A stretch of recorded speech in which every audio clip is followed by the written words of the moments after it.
Today I want to do an extensive unboxing video for you of the Linkswell T-Style Gen 5 radio for the Ford Mustang. Whether it's pre-planning, trying to figure out what connections you have, what you're going to need, or simply it's an after the fact where you're wanting to add something a few months after you've installed it and you're like, now what were my inputs, or what were my options for tying into the back of this thing. In this video, I'm going to try to lay all that out for you so you can come back to this for reference when you need some help, like I said, either pre-planning or after the fact to add something later on down the road. And again, this is the T-Style Gen 5 radio for the Ford Mustang from Linkswell. You can see on the top here, that's your model number. So start by cutting the seal along the top.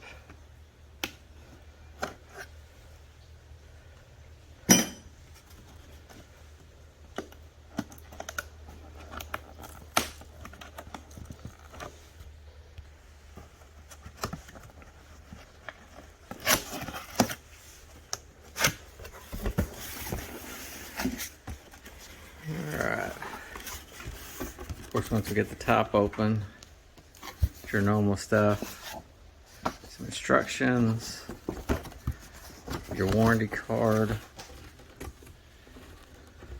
let's pull this box out,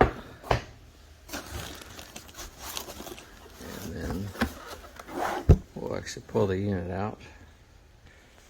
Once you finally get everything out of the box, this is what you've got. Now we'll inside the little white box. It's just all your wiring harnesses, a cloth to wipe the screen, and the little brackets that you use to mount on the bottom of the radio. Okay, now that everything's laid out, I kind of wanted to go over with you for just a second. There'll be some that you won't use.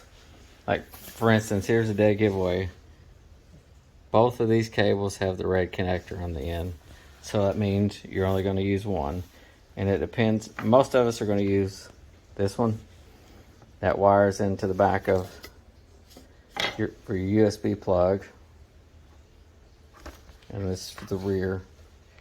And this is just if you have an additional USB plug, which I ended up not needing that in the one install that I did. And then something else to take note of, you have two options for the outputs for the radio. You can use this plug, which is if you have an aftermarket amplifier for both your mids and highs and your sub, or if you want to continue to use the factory amplifier, this is the plug. You can see it says audio output, and on the other side, speaker with amp. This is the one I used in the install, and it's an either or. You can't use a mixture of, say if you want to use the factory amp for the mids and highs, but you have an aftermarket amp for your subwoofer. There's no mixing. It's either or. So if you've got that aftermarket amp just for the subs, but you're using the factory for the mids and highs, you're going to have to use this plug and continue to use like an audio control unit or something to do your line output conversions. And then this is where your microphone plugs in to the back of it, which is this bag here. You got microphone, your Bluetooth, and then your Wi-Fi antenna. And you got this box here, what gives you an output for your camera, and one side of it will plug into your cam box. And then I also,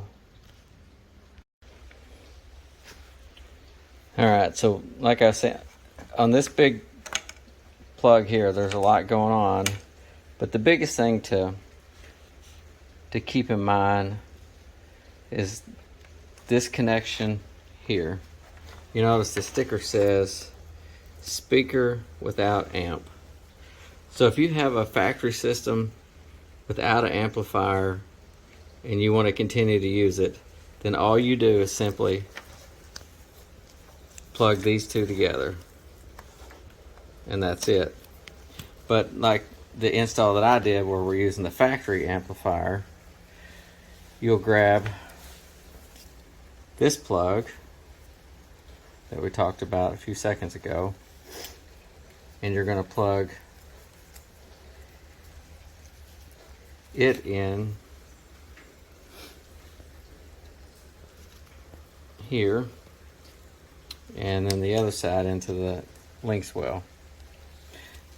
Basically, this is just acting as a pass-through if you're using a non-amplified factory system. And the same goes into effect if you're using an aftermarket amplified system. Then you just leave this unplugged and plug this one with the RCA jacks into the back of the Linkswell, and it'll work. Everything will work just like you want it to. And this is the one that you'll end up, I'll connect it together in a minute. This will connect into your camera input, and it'll go into the reverse input. I'll connect these together so you can kind of see it. Now, if you'll remember from the video I did the other day, I wired a front camera in with a toggle switch where it can be turned on without having to touch buttons on the screen. This is the trigger that I used. I just connected the toggle switch to this 360 trigger so that as soon as you flip the toggle, it switches to the input of that camera.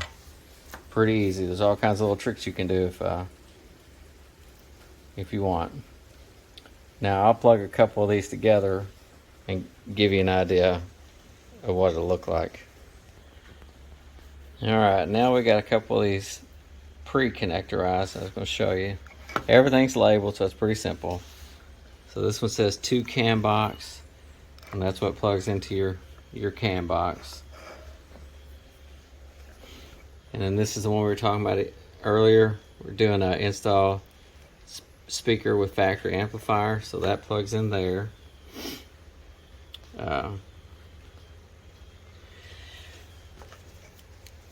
And that's pretty much it for this harness. Now I didn't go ahead, but of course, like I said, your microphone would plug in here. Just gonna leave that in the bag for now. And then you've got this wiring harness, reverse camera input. And you just want to connect it to the factory camera input on the video connector. Now we'll look at the back of the radio and make some connections there. Alright, Linkswell makes things pretty simple for you. Everything's nice, labeled. Even these label that's stuck on the back, telling you how to connect things.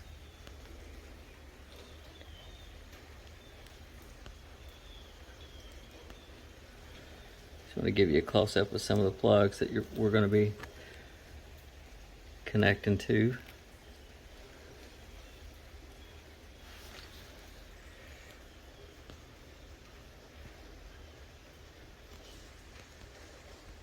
Now let's get some cables connected.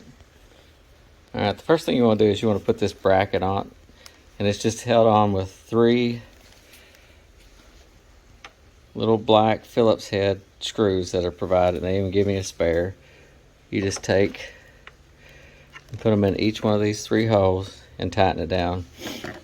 They ship it separated because they said early on Linkswell was having trouble with this bracket getting broke off and shipping.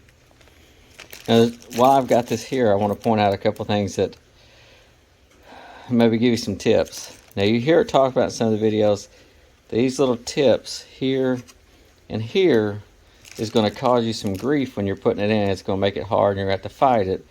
They do that they're there to help hold it in place once the unit's in.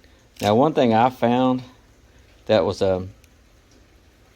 very helpful is this is where your cigarette lighter goes. I would encourage you to snap the little plastic ring on the front, but the actual sleeve of the cigarette lighter or accessory, actually leave it slid out, because what's going to happen when you're putting the unit in, if you've got it all the way seated, it's going to stick way out the back and it's going to get in the way of some brackets that are in there. So I found that if you leave that loose where it can slide fully forward, it'll help you get the radio in situated. And once it's in, then from the front you can push it in and seat it once the radio's in.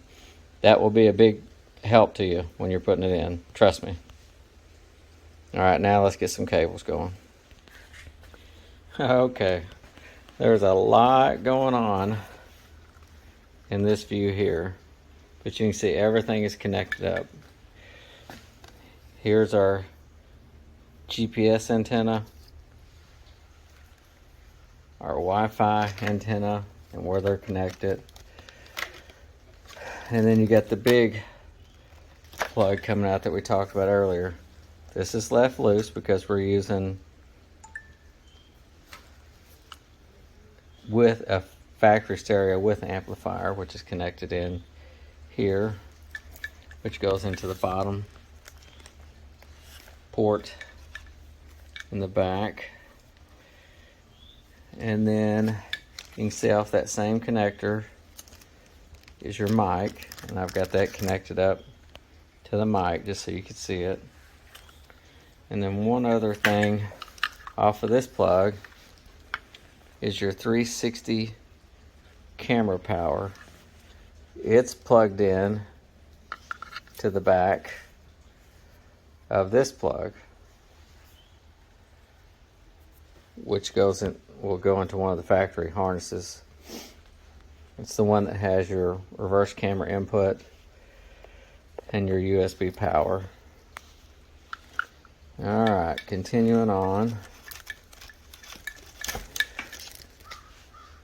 We have, of course, if you've got left, right, front cameras, that's where they would go.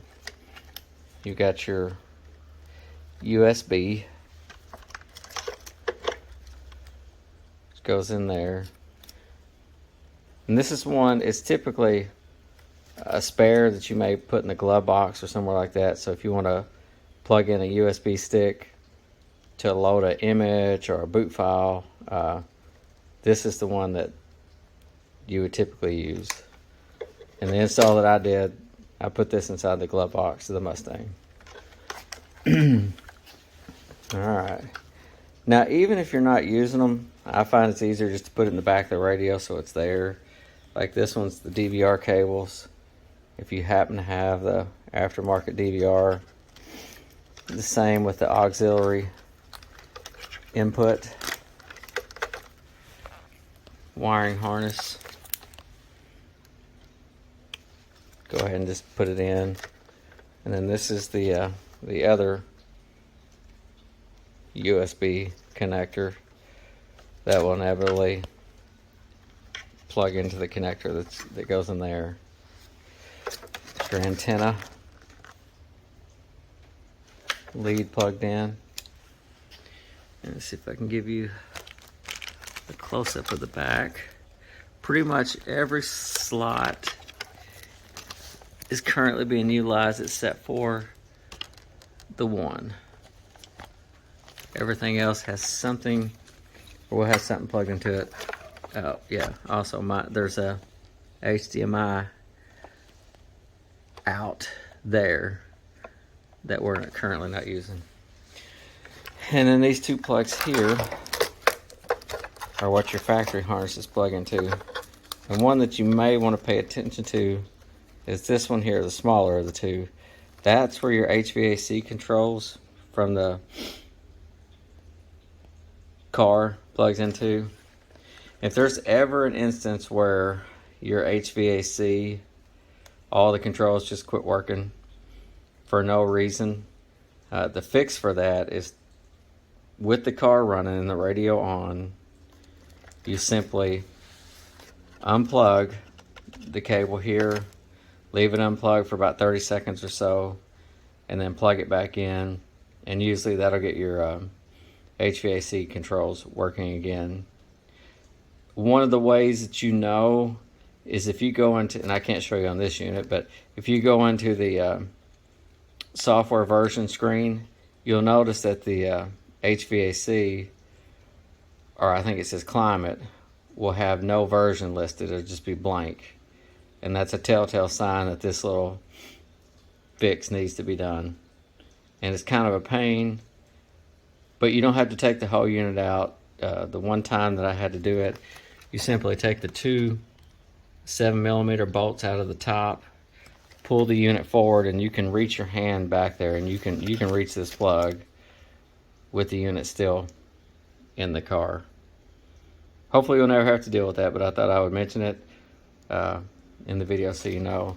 And I also want to show you, so here's the leftover plugs that we have, and I mimicked for the install that I did on a 2016 Mustang GT.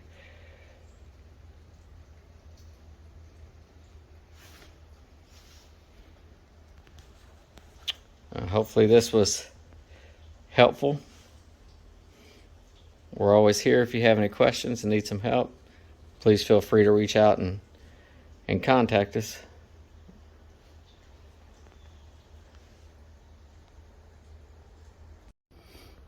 I want to do a couple of close-ups of the harnesses and the labels, just in case you get this installed one day and you're like, what were my options and what wires did I have on the back? So here's a close-up of this wiring harness.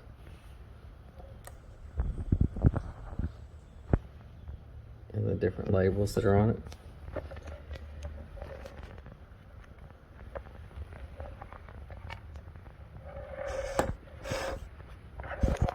Of course, this one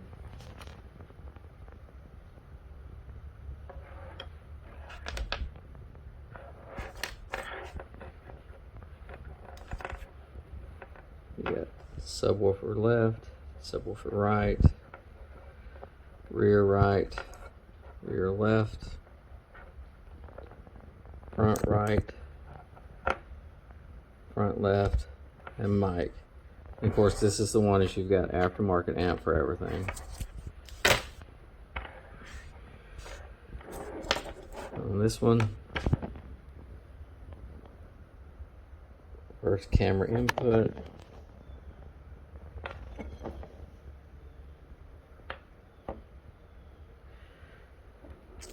And one thing I think may have left out in the video, of course you could tell by the color, these two plug together for the USB power. Alright, this one's pretty simple.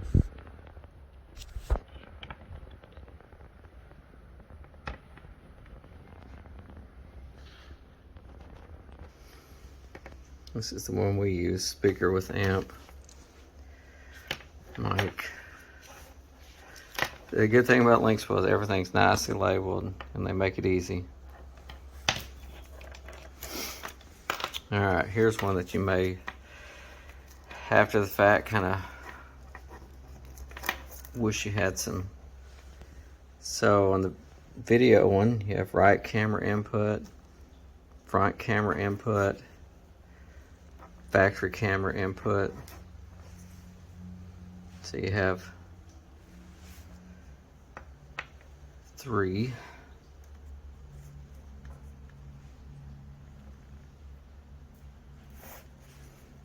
And then for your trigger wires, you have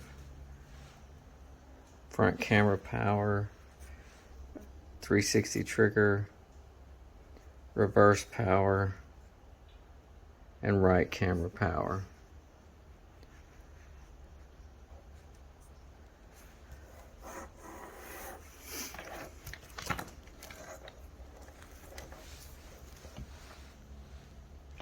the red, the one they give you two, and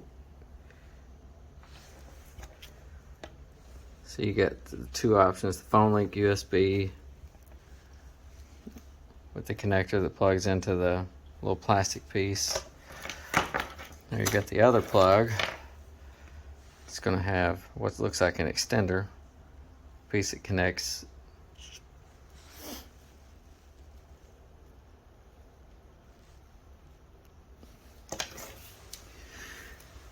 And then on your DVR cable,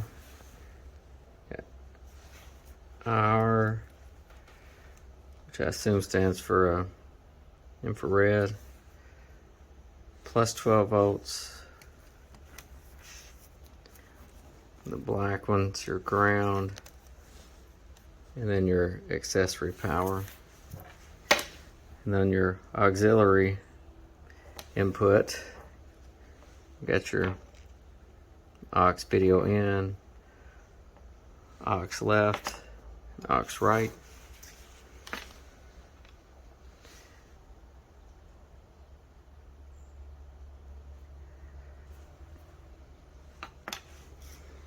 Your extender.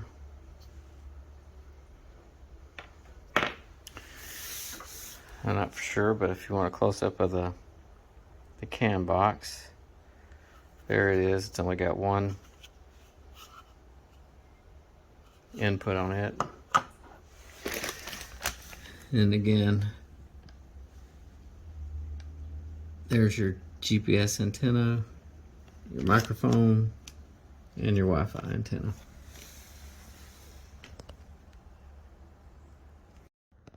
I want to show you that little trick I was telling you about that'll save you some pain during the install.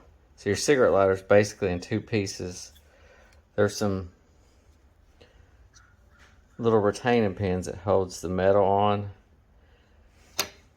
But if the first thing you need to do is take and just snap the plastic piece on, just like so. And then as you're going to put it in the car, leave the middle insert loose. Don't snap it in, is that what will help. So as you're installing it, if you leave this pushed forward, that's going to give you more room in the back, and it's not hanging up on there's a little bracket and some wire back then. Then once you finally get to where you need, you push this down and snap it in, and you're good to go.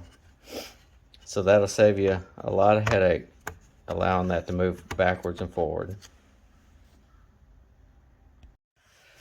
I want to show you what I was talking about. If you ever need to get in and make changes, you don't actually have to rip everything out. All you got to do is take off the two trim pieces on the dash, remove the two 7mm bolts, and then it'll hinge out from the top.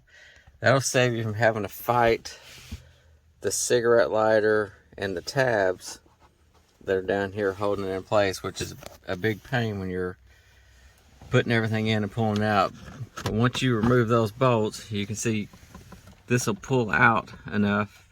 You have plenty of room to get your hands back in there. Plug wires, anything you need to do, you can get in there to do it. And it'll only take you a few minutes to make any adds, changes, or deletes.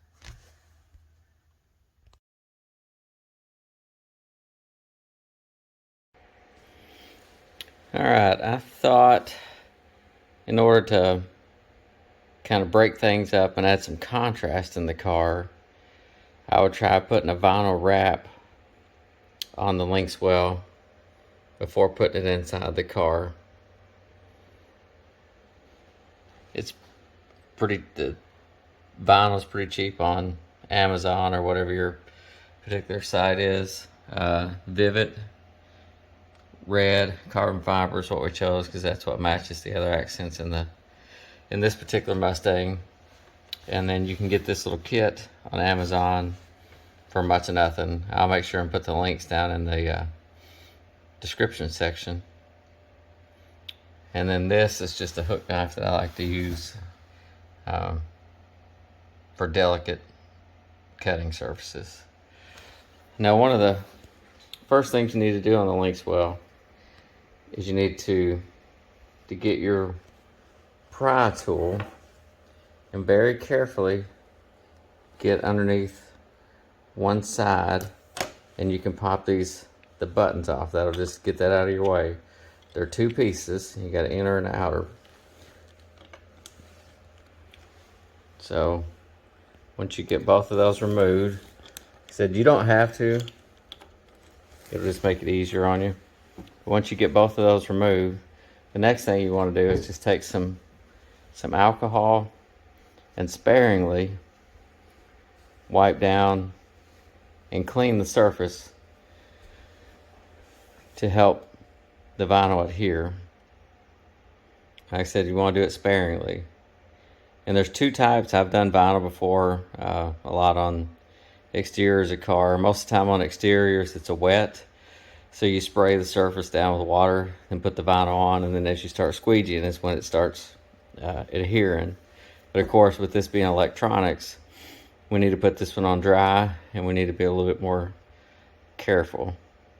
But I plan on putting it on in sections. I'll probably start from the bottom and work up, slowly peeling off the back and working around the objects. And one other thing I'm going to do prior to starting is the little tab that I'm going to leave the protective film on the Linkswell, but I'm going to take the hook knife and I'm going to cut that little tab off. But I want to leave the protective film on the screen just so we don't get any residue on it. So I'm going to start, and we'll show you progress as we go along. Okay, we got it all done now. The biggest thing with vinyl when you're wrapping it is just take your time and work small sections at a time. Don't try to do the whole thing at once. It's time consuming and tedious, but you can do it. And if you get a wrinkle or a bubble, pull it up, put it back down. It'll stick. So we'll get this thing put in the car now, see what it looks like in the car.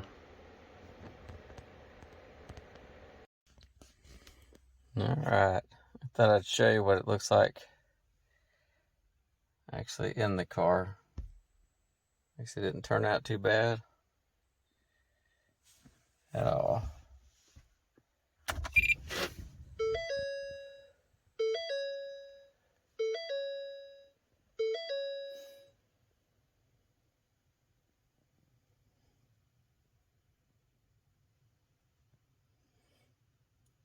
Now that kind of broke up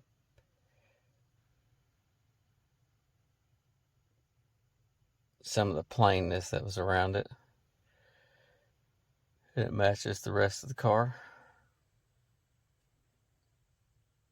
Overall, it wasn't that hard to install the vinyl wrap on the Linkswell, and I think it turned out pretty good.